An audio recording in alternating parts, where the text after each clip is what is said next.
حضرت شیخ سعدی رحمۃ اللہ علیہ فرماتے ہیں، ایک شہزور پہلوان اپنی ناداری سے بے حد پریشان تھا۔ وہ کشتی کے داؤ پیچ کے علاوہ اور کوئی ہنر نہ جانتا تھا، اور اس کے وطن میں اس فن کا کوئی قدردان نہ تھا۔ وہ بیچارہ قبریں کھود کر بڑی مشکل سے پیٹ بھرتا تھا۔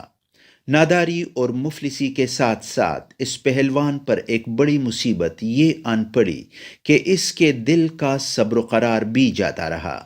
وہ پہلوان جب خوشحال لوگوں کو کھاتے پیتے دیکھتا تو اس کے دل میں حسد اور رشک کی آگ بھڑکنے لگتی۔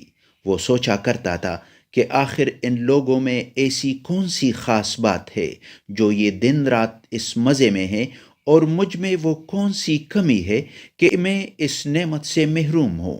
اس کے شب و روز اسی سوچ اور اسی تکلیف میں گزرا کرتے تھے۔ ایک دن وہ پہلوان اپنے ان خیالات میں گم قبر کھود رہا تھا کہ شاید کوئی خزانہ میرے ہاتھ لگ جائے، کہ اچانک اس کا پھاوڑا ایک سخت چیز سے ٹکرایا۔ اس نے جھک کر دیکھا کہ انسان کے جبڑے کی ہڈی تھی، جو پھاوڑے کی ضرب سے ٹوٹ گئی تھی۔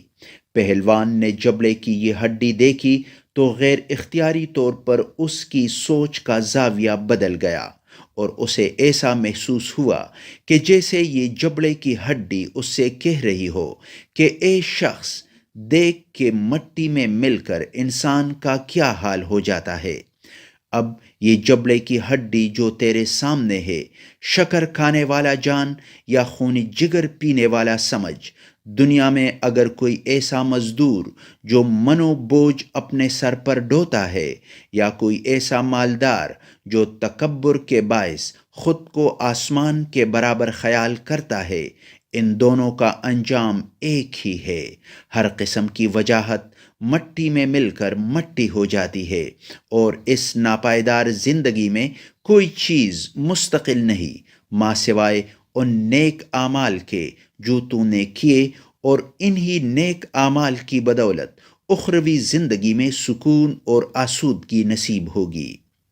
اس قصے کا نصیحت آموز پہلو یہ ہے کہ یاد رکھو، ماں سوائے نیک اعمال کے اخروی زندگی میں کچھ کام آنے والا نہیں ہے۔ دنیا کی مال و دولت اور آسائش ختم ہونے والی ہے۔ نیک عمل ایسا ہے جس کا اجر ثواب دنیا میں ملتا ہے اور آخرت میں بھی ملتا ہے۔